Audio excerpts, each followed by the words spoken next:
Hi, this is Dr. Bharadwaz. I am CEO and Chief Doctor at Fidicus Homeopathy. Today we will discuss on the topic of varicosity or varicose veins of lower limbs. The problem with this disease is this is one of the common diseases. The reason we are talking about this disease in particular is if there is a patient and she will have mild symptoms in the beginning, there will not be troublesome symptoms. Going further, these becomes serious, so most of the people will not take the medication when it is early, so that this can be prevented in going into serious complications. That is the most important thing about it. When you come to Fidicus Homeopathy for the treatment, we can remove the tendency, we can completely cure, and we can prevent these varicose veins coming in further with homeopathic constitutional treatment. And even though if you have these varicose veins in a serious condition, in a complicated case, we can treat them very well compared to any other system of medicine in this world. So this is more common in women than compared to man, because the women are more obese compared to man. They are more having sedentary lifestyle than compared to man, and also some female hormones like progesterone or tend to produce these varicose veins. These are the reasons. And also women have more common disease that can produce the tumors, as in uterus or in ovaries. So these will increase the intra-abdominal pressure and these may cause varicose veins. So women are more prone to varicose veins than compared to men for the lower limb. We have to understand what ICD-11, International Classification of Diseases 11 by World Health Organization, says about varicose veins. So it says that chronic venous insufficiency or pressure in peripheral veins. This is a common definition given by ICD-11 by World Health Organization. What are all the symptoms of varicose veins? Initially, there will not be any symptoms. It is asymptomatic, and there are different kinds of pain experienced by the people. Some say that it is a aching pain. Some say that that is a dull pain. Some people say there is only heaviness in the legs. Some people say there is a sharp pain. For some, it will be just cramps. For some, it will be bruising pain or bursting pain. Some people will have swelling around the ankles, itching and pigmentation, that is more heavy pigmentation, or eczema. Eczema means there will be some exudates coming out from the skin. There will be ulcerations. This is more common in women than in men. The characteristic feature of this disease is there will be dilated and tortuous veins on the lower part of the legs, or mainly on the lower part of the legs. There will be dilated and tortuous veins on legs and also on thighs. It is mostly on legs than compared to the thighs. These are the symptoms of varicose veins. And what are all the investigations? There are a lot of investigations that can be done on the bedside, but the most important investigation of all these is color Doppler study of veins and arteries of lower limbs. So you have to study not only veins, even though this is a disease of the veins, you have to look into arteries of legs, both arteries and veins you have to look into by using color Doppler study of veins and arteries of lower limbs. See, it is very important as a varicose vein patient to understand the anatomy and physiology of veins of lower limbs. See, when you take a leg like this, you will have a leg like this, and there are two types of veins. One that is running internally in the middle of the leg, in the muscles of the leg. Those we call as deep veins. It will be embedded deep in the leg, and also around the leg, just below the skin, there will be some veins. We call it as superficial veins. So how to name these veins? In deep veins, we will name according to the arteries. We will have femoral vein and popliteal vein,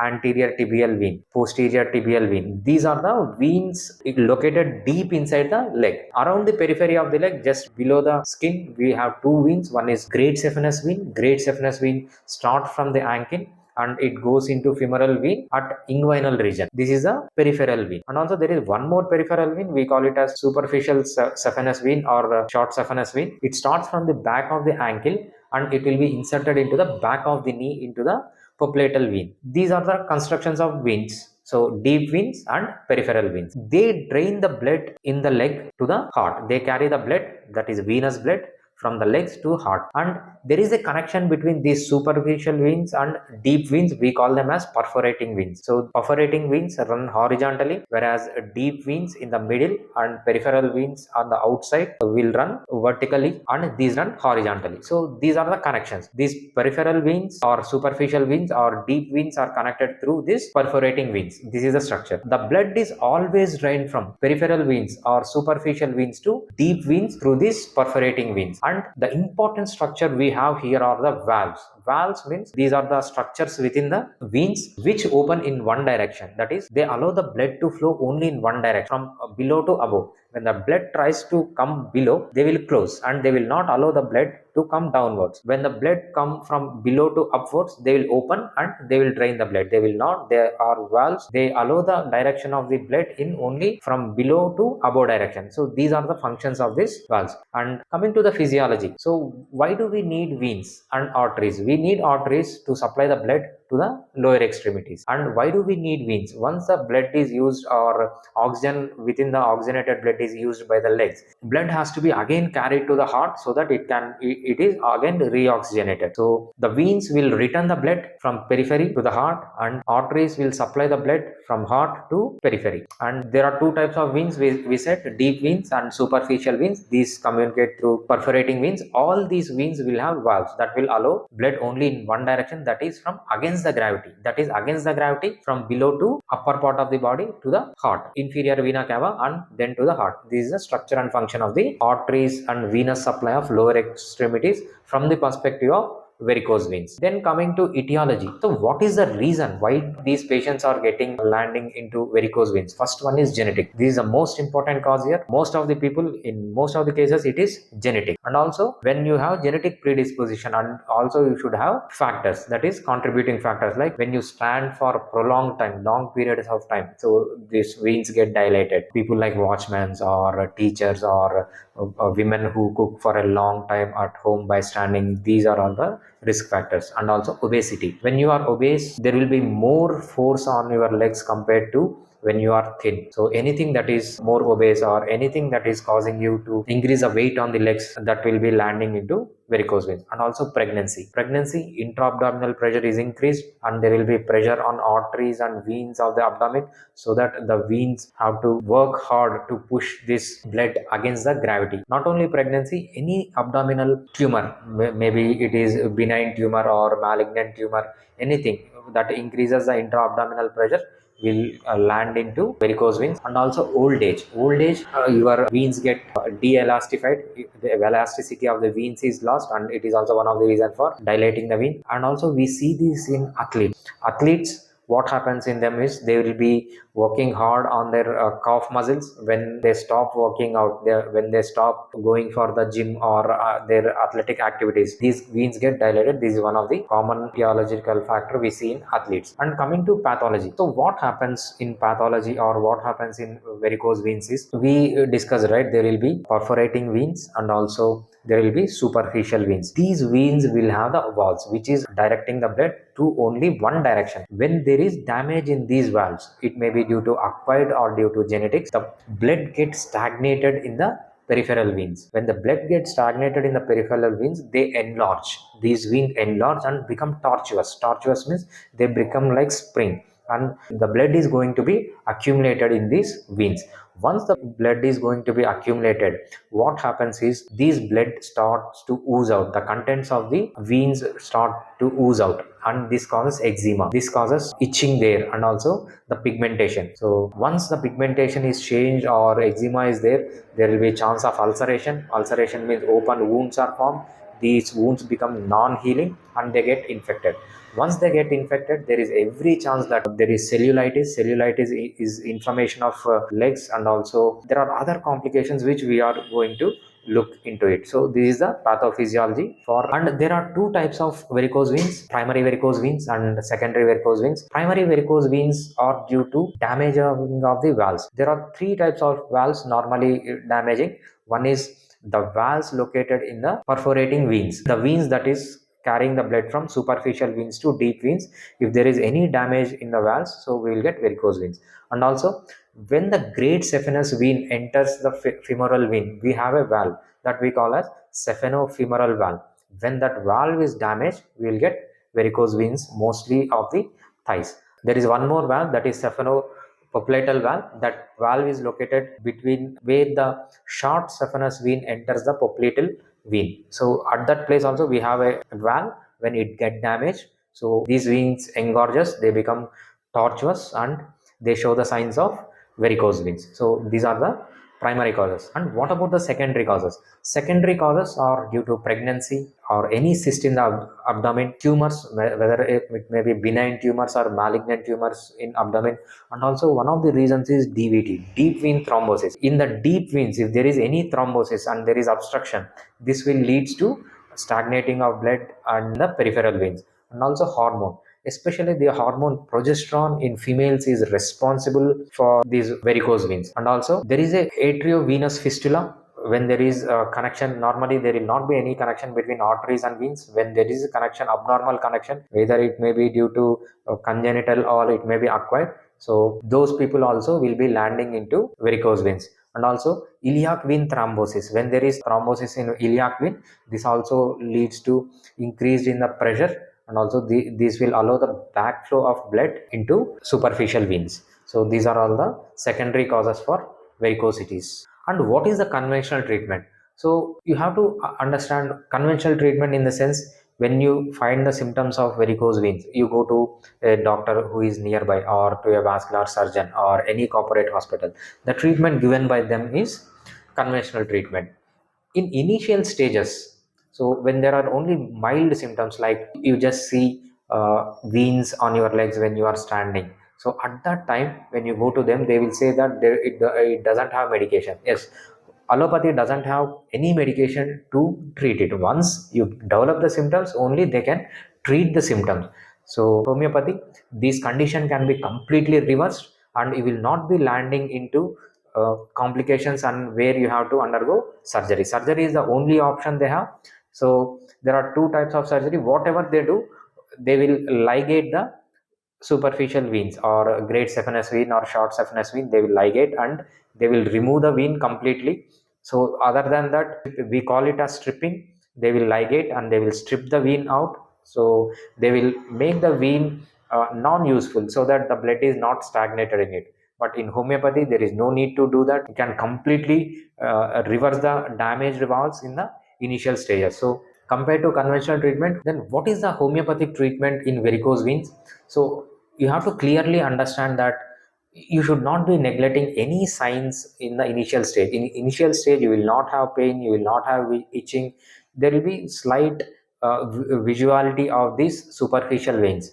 When you come to a homeopathic doctor at that point in time, it is very easy to reverse these changes, and also prevent you from going into the complication. There are very serious complications for varicose vein, like skin will be depigmented, you will have severe pain in the legs, or it will get ulcerated, it will get infected, cellulitis, or sometimes with the infection the leg has to be completely removed. When you come to homeopathy doctor in the initial stage itself, this can be completely reversed without landing into these complications.